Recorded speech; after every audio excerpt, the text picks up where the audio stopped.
ഈമാനിൽ അഥവാ വിശ്വാസത്തിലും ഇബാദത്തിലും അവരങ്ങേയറ്റം അടിച്ചു വീശുന്ന കാറ്റാണെങ്കിലും ദാനധർമ്മത്തിലും ജനങ്ങളെ സേവിക്കുന്നതിലും എന്തെങ്കിലും പൈസ ഇറക്കുന്നിടത്തും അവരമ്പേ പിശുക്കന്മാരായിരിക്കും.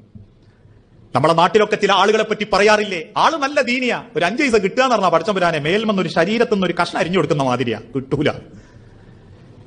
നല്ല ഈമാനൊക്കെ ആയിരിക്കും, നല്ല പ്രവർത്തകനുമായിരിക്കും. പക്ഷെ പിശുക്ക് കണ്ടുപിടിച്ചത് ഇവനാണോ എന്ന് തോന്നിപ്പോകുന്ന മാതിരി ഒരു 500 അല്ലെങ്കിൽ ഒരു പൈസ കൊടുക്കാന്ന് പറയുമ്പോൾ അതിന് 100,000 മാറ്റങ്ങൾ കാരണങ്ങൾ കണ്ടെത്തും.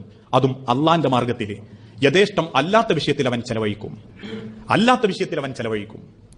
ആ പിശുക്ക് കാണിക്കുന്ന ആളുകൾ ഇന്നെല്ലാ രംഗത്തും ചിലർ പെർഫെക്റ്റാ, പക്ഷേ ഇങ്ങനെ പരോപകാരം ചെയ്യാന്നുള്ള വിഷയത്തിൽ മാത്രം ആളുകൾ എത്രയോ പിന്നില്ല. ഒരാൾക്ക് ഉപകാരം ചെയ്യുക അല്ലെങ്കിൽ മറ്റുള്ള ആൾക്ക് നന്മ ചെയ്യുക, എല്ലാ കാര്യത്തിലും ചിലർക്ക് പിശുക്കായിരിക്കും. സ്വഭാവത്തിൽ പോലും പിശുക്ക് കാണിക്കുന്നവരുണ്ട്. ചിരിക്കാൻ പിശുക്ക്, ഒരു മസിൽ പിടിച്ച് ഗൗരവം കാണിച്ച് ജീവിച്ചാലാണ് വിലാന്ന് ചിന്തിക്കുന്നവര്, ആൾക്കാരോട് ഇങ്ങനെ മനസ്സറിഞ്ഞ് ഇടപെടുന്നവരും പിശുക്ക്, ഭാര്യനോടൊന്ന് സൗഹൃദം പറഞ്ഞ് ഒന്ന് കമ്പനി ഓടുന്നതിനും പിശുക്ക്, ഭർത്താവിനോടൊന്ന് കൊഞ്ചുന്നതിനും പിശുക്ക്. ഇതൊക്കെയാണ് മനുഷ്യന്മാരുടെ ജീവിതം. എല്ലാ കാര്യത്തിലും ഒരു തരം പിശുക്ക്. ആർക്കെന്തെങ്കിലും കൊടുക്കുന്നതിന് പിശുക്ക്, വീട്ടിൽ കയറി വരുന്ന ഒരാൾക്ക് വെള്ളം കൊടുക്കുന്നതിന് പിശുക്ക്. എന്നാൽ ചില വീടിനെ പറ്റിയിട്ട് ചില ആളുകൾ പറയാറുണ്ട്, അമ്മയുള്ള കാലത്ത് ചെന്നാ ഒരാൾക്ക് വെള്ളം തരാണ്ട് ഉമ്മ വിടൂല, ഇപ്പോഴോ അപ്പോരന്റെ പാടി ചവിട്ടാൻ തോന്നൂല. രണ്ടും വ്യത്യാസമുണ്ട്. ആളുകൾക്ക് കൊടുക്കാൻ മടിയാ. ചെലവില്ലാത്ത എന്തും മനുഷ്യൻ ചെയ്യും. ചെലവുള്ളത് വന്നാൽ മനുഷ്യനൊന്നും പിടിച്ചേക്കും. നമ്മളൊക്കെ തമാശക്ക് പറയാറില്ലേ, നിസ്കാരത്തിന് 100 രൂപ ഒതുവിന് 50 രൂപ ആക്കി ഒരൊറ്റ മനുഷ്യന്മാരും പള്ളിയിൽ പിന്നെ അധികം ഉണ്ടാവില്ല. ചെലവില്ലാത്തതുകൊണ്ട് അതങ്ങനെ പോകുന്നുണ്ട്. എന്നാൽ എന്തെങ്കിലും ഒരു പൈസ ചെലവുള്ള കാര്യം വന്നു പറഞ്ഞാൽ നമ്മൾ ആദ്യം ചിന്തിക്കും, മൂപ്പരെ കാണാം, വില കാണാം, ഓല കാണാം. അതെന്താ, ഓന് ബിസിനസ് ഉണ്ട്, ഇവൻ ഗൾഫിലാണ്, മൂപ്പരെ 3 മക്കൾ ഗൾഫിലാണ്. അപ്പൊ നമുക്കെന്താ, അല്ല നമ്മൾ കാണിക്കൂടാ. ഈമാനിന്റെ ദുർബലതയാ. നബി സല്ലല്ലാഹു അലൈഹി വസല്ലം സഹാബാക്കളോട് ചോദിക്കുന്നതിൽ അടക്കം റസൂലുള്ളാഹിന്റെ കയ്യിലുള്ളത് എടുത്തു വെക്കും. എന്നിട്ടാ ചോദിക്കുക, സഹാബത്തെ ആരുണ്ട് കടം തരാൻ? ഇസ്ലാമിനാ. ഉമർ ഇബ്നുൽ ഖത്താബ് അദ്ദേഹത്തിന്റെ മുഴുവൻ സ്വത്തും ഇസ്ലാമിന് വേണ്ടി കൊടുത്തു. അബൂബക്കർ റളിയല്ലാഹു അൻഹു മുഴുവൻ സ്വത്തും കൊടുത്തു. ഉസ്മാൻ ഇബ്നു അഫ്ഫാൻ മുഴുവനും കൊടുത്തു. അലി ഇബ്നു അബീ ത്വാലിബ് ദരിദ്രനാണെങ്കിലും കയ്യിലുള്ളത് മുഴുവനും കൊടുത്തിട്ടുണ്ട്. അവസാനം കൊടുക്കാനില്ലാത്ത സഹാബാക്കൾ കിടക്കുന്ന കട്ടിൽ വിറ്റ് കൊണ്ടുവന്നിട്ട് കൊടുത്തിട്ടുണ്ട്. മരുഭൂമി കൂടെ നടന്നു പോകാൻ പറ്റാത്ത സഹാബാക്കൾ ചെരുപ്പ് വാങ്ങാൻ പൈസ അല്ലാഞ്ഞിട്ട് ഈത്തപ്പന പോലെ കെട്ടിവെച്ച് നടന്നിട്ടുണ്ട്. ഇന്ന് പടച്ചോൻ എത്ര തന്നാലും കൊടുക്കുന്ന വിഷയത്തിൽ ശരീരത്തിൽ നിന്ന് ഒരു കഷ്ണം അരിഞ്ഞു കൊടുക്കാൻ പറഞ്ഞാൽ കൊടുക്കും, പക്ഷെ 10 ഉറുപ്പ്യ കൊടുക്കാന്ന് പറഞ്ഞാൽ വലിയ പ്രയാസ. അത്രയും പിശുക്ക് കാണിക്കുന്നവർ പല നിലക്കും. ഒരു ഭക്ഷണം കൊടുക്കുന്നിടത്ത് പോലും ആൾക്കാർ പിശുക്ക് കാണിക്കലുണ്ട്. ഒരു നല്ല ഭക്ഷണം ഒരേ പണിക്കിരുന്നവനൊരു നല്ല ഭക്ഷണം കൊടുക്കാന്ന് പറഞ്ഞാൽ പോലും അവൻ പണിക്കാൻ എത്ര മതി, ആ ലെവല്. ഞാൻ കുറ്റപ്പറയല്ലോ കേട്ടോ, ചിലരുടെ മനസ്സാണ്. നമുക്ക് വേണ്ടാത്തതാ കൊടുക്കുക, വേണ്ട അവിടെ വെക്കും, വേണ്ടാത്തത് കൊടുക്കും. ഒരേ പണിക്കാരൻ വന്നാൽ ഒരു മാസം മുമ്പ് വാങ്ങിയ ചിപ്സ് ഉണ്ടെങ്കിൽ അത് കൊടുക്കും, ഇന്നലെ വാങ്ങിയ സ്പെഞ്ച് അടക്കും. അത് തീരണം.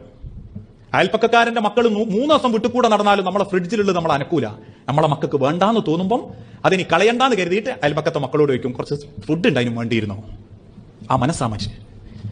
അവൻ 5 വക്ത് നിസ്കരിക്കുന്നവനും നിസ്കാരപ്പാരയുന്ന ഇന്നൊക്കെ തമ്പയ്യാ പൊരയിലുള്ളത്. ഖുർആൻ 4 തവണ മാസത്ത് കോതി തീർക്കുന്ന അമ്മ. ഈമാനിന്റെ ദുർബലതയാ, ഈമാനിന്റെ ദൗർബല്യാണ്. ആ ദുർബല ഈമാൻ വെച്ചിട്ട് നിങ്ങൾക്ക് ഒരിക്കലും അള്ളാനെ കണ്ടുമുട്ടാൻ പറ്റൂല.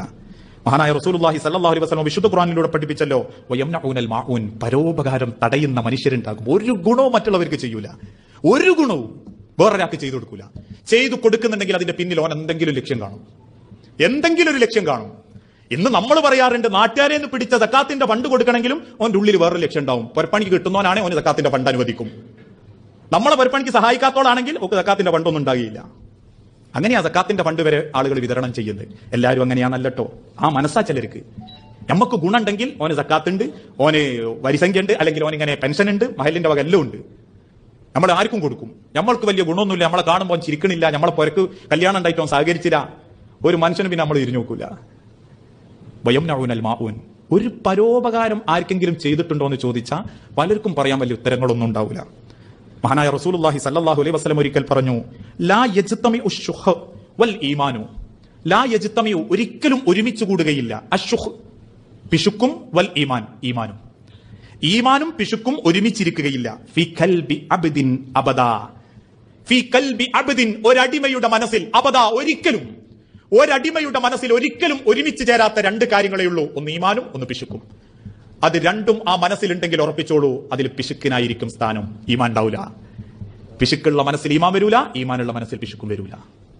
അതിലേതാ എന്റെ നിങ്ങൾ ഈ മനസ്സിലുള്ളത് എന്ന് ചിന്തിച്ചാൽ നമുക്കുത്തരം കിട്ടും, നമുക്കുത്തരം കിട്ടും. നല്ല കാര്യങ്ങൾക്ക് വാരിക്കോരി കൊടുക്കുന്നവരുണ്ട്, ഒരുപാട് കൊടുക്കുന്നവരുണ്ട്, ഒരുപാട് നന്മകൾ ചെയ്യുന്നവരുണ്ട്. അവരിപ്പോഴും തുടർന്നുകൊണ്ടിരിക്കുന്നുണ്ട്. അവർ കൊടുക്കുന്നതിന്റെ ഗുണം നമ്മൾ അനുഭവിക്കുന്നുണ്ട്. നമ്മളെ നാട്ടിലെ പള്ളി അങ്ങനെ കൊടുത്തവരാ, നമ്മുടെ നാട്ടിലെ പള്ളിയിലെ വാട്ടർ ടാങ്ക് അങ്ങനെ കൊടുത്തതാ. ഓരോരുത്തരും ഗ്ലാസ് വെള്ളം എടുത്ത് കുടിക്കുന്ന ആ പ്യൂരിഫൈന്റെ വാട്ടർ സെറ്റിംഗ്സ് പോലും അങ്ങനെ ആളുകൾ കൊടുത്തതാ. പക്ഷെ നമ്മളെ കൊണ്ട് മറ്റൊരാൾക്കുണ്ടായ ഗുണം അല്ലെങ്കിൽ പടച്ചോന്റെ മാർഗത്ത് കൊടുത്തത് എന്ന് ചിന്തിക്കുമ്പോൾ അങ്ങനത്തെ വൽങ്ങനെയൊന്നും ചൂണ്ടിക്കാണിക്കാണ്ടാവില്ല. ഇപ്പോഴും പെൻഡിങ് ആയിരിക്കും, കുടിശ്ശികയായിരിക്കും പലരുടെയും വരിസംഖ്യ. അങ്ങനെ പിശുക്ക് കാണിക്കുന്ന ആളുകളും ഈമാനിന്റെ ദുർബലതയുള്ളവരാ. ഞാൻ അവസാനിപ്പിക്കുകയാണ്. മഹാനായ റസൂലുള്ളാഹി സ്വല്ലല്ലാഹു അലൈഹി വസല്ലം ആറാമത്തെ ലക്ഷണം പറഞ്ഞു, ഇത്തരക്കാർക്ക് ദുനിയാവിനോട് വലിയ ആസക്തിയായിരിക്കും. ദുനിയാവിൽ എന്തെങ്കിലുമൊക്കെ ഒരു പേരും പെരുമയും, അതോടൊപ്പം ദുനിയാവ് സമ്പാദിക്കുക, പൈസ ഉണ്ടാക്കുക, ഇവിടെ അടിച്ചു പൊളിച്ചിട്ടുള്ളത് മക്കളൊപ്പരം കുടുംബത്തിന്റെ പരം ലാവിഷായിട്ട് ജീവിക്കുക എന്നൊരു മനസ്സുണ്ടാവുക. ഇവിടുന്ന് പോകേണ്ടതാണ്. ഞാനൊരു യാത്രയിൽ മാത്രമാണ് ഈ ദുനിയാവ്. ഉമ്മ ഗർഭത്തിൽ പ്രസവിച്ചു.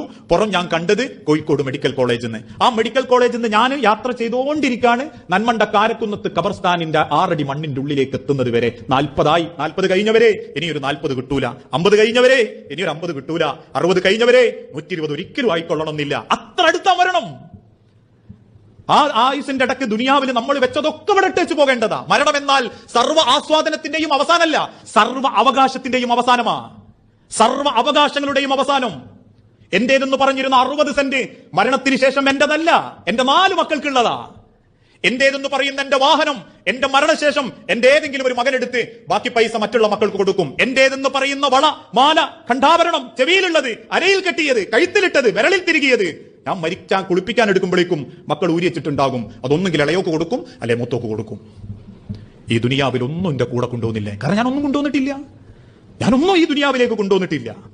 ഒരു ഉടുക്കുന്ന വസ്ത്രം പോലും ഞാൻ കൊണ്ടുവന്നിട്ടില്ല. ആ ഗർഭത്തിൽ വായു തന്നതിന്റെ റബ്ബ, വെള്ളം തന്നതിന്റെ റബ്ബ, ഉമ്മനെ കൊണ്ടിന്നെ പരിചരിച്ചതിന്റെ റബ്ബ, ഈ ദുനിയാവിലേക്ക് വന്നപ്പോഴും വായു തന്നതിന്റെ റബ്ബ, വെള്ളം തന്നതിന്റെ റബ്ബ, എന്നെ സ്നേഹിപ്പിക്കാൻ കുടുംബത്തെ തന്നതും എന്റെ റബ്ബ. ഞാൻ ജീവിച്ച ഓരോ സെക്കൻഡും എന്റെ റബ്ബിനെ പരിപാലിച്ചു. അവസാനം റബ്ബിന്റെ അവസരം നിർത്തിക്കഴിഞ്ഞാൽ ഞാൻ 6 അടി മണ്ണിലേക്ക് അങ്ങ് ചേർന്ന് കിടക്കും. ആ മരണത്തെ പറ്റിയിട്ട് ഒരു ചിന്തയുണ്ടാവില്ല. ദുനിയാവ് ഇങ്ങനെ അടിച്ചു പൊളിച്ച് ജീവിക്കുക, ദുനിയാവ് ഭയങ്കര മനോഹരമാക്കുക, ഓരോ ദിവസവും വെറൈറ്റികളാക്കുക എന്നൊരു മനസ്സ് അങ്ങനത്തെ ആളുകൾക്ക് ഉണ്ടാകുക. ഈമാനിന്റെ ദുർബലത ഉള്ളവർക്ക്. നബി സല്ലല്ലാഹു അലൈഹി വസല്ലം ഒരിക്കൽ പറഞ്ഞല്ലോ, യൂഷിക്കുൽ ഉമമു അൻ തദാഅ അലൈക്കും കമാ തദാഅൽ അകലതു ഇലാ ഖസ്അതിഹാ.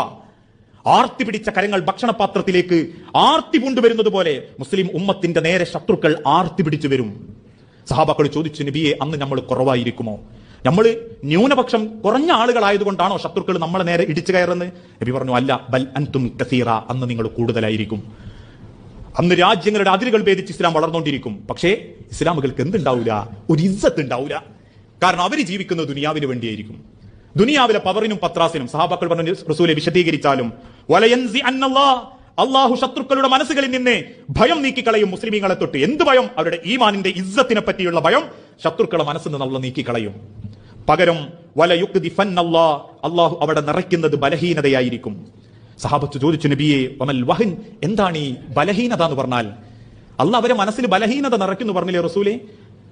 ആ വിശ്വാസികളുടെ മനസ്സിൽ പടച്ചു നിറച്ച ബലഹീനത എന്ന് പറഞ്ഞാൽ എന്താ? റസൂലുള്ളാഹിന്റെ കണ്ണ് നിറഞ്ഞു. സഹാബത്ത് കേൾക്ക റസൂലുള്ള ഉറക്കെ വിളിച്ചു പറഞ്ഞു, ഹുബ്ബു ദുനിയ വ കറാഹിയത്തുൽ മൗത്ത്. ദുനിയാവിനോടുള്ള അടങ്ങാത്ത ഭ്രമവും മരിക്കാനുള്ള പേടിയായിരിക്കും അത്. അപ്പം ദുനിയാവിനോടുള്ള മഹബത്തും മരിക്കാനുള്ള ഒരു പേടിയും മനസ്സിലുണ്ടേ ഉറപ്പിച്ചോളൂ, ആ ഹൃദയം പടച്ച റബ്ബിന്റെ മാർഗത്തിൽ ബലഹീനമായതാ. ഈമാനിന്റെ ദുർബലതയാണത്. മരണം കൺമുൻപിൽ കണ്ടിട്ടും 2 റക്അത്ത് നിസ്കരിക്കാൻ പറഞ്ഞ ഹുദൈഫ റളിയല്ലാഹു അൻഹു, കൺമുൻപിൽ മരണം കണ്ടിട്ടും കയ്യിലുള്ള കാരക്ക് അടുത്തുള്ളവന്റെ കയ്യിൽ കൊടുത്ത് ഉഹുദിന്റെ രണാങ്കണത്തിലേക്ക് ഓടിയിറങ്ങിയ ഉമൈർ റളിയല്ലാഹു അൻഹു, ശത്രുവിന്റെ ചാട്ടുളിയേറ്റ് മാറു പളർന്നിട്ടും ഉള്ള ജീവൻ വെച്ച് ശത്രുവിനെ തുരത്താൻ മുൻപിലേക്ക് ഒന്നും കൂടി ആഞ്ഞു നോക്കിയ ഹംസ റളിയല്ലാഹു അൻഹു. നിങ്ങൾ ആലോചിച്ച് നോക്കി, അവർക്ക് ദുനിയാവല്ലായിരുന്നു വലുത്, ആഖിറ വലുത്.